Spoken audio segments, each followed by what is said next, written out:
Hello, I'm in a 2011 Hyundai Santa Fe, and today I'm going to show you how to open your hood.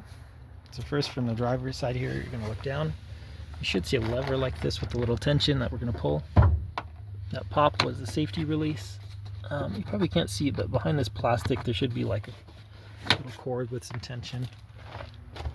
If there's no tension, you might need to get behind that plastic, see what's going on. And then most models, a vehicle, there's going to be a release lever up here. So this one we're pushing and lifting. That's it. These little hydraulics hold it up. There's where it's hooking. And this is that lever. And this all should be fairly firm. If it's not, might need to make sure everything's tight. Maybe some WD-40 to loosen this up, clean out any debris.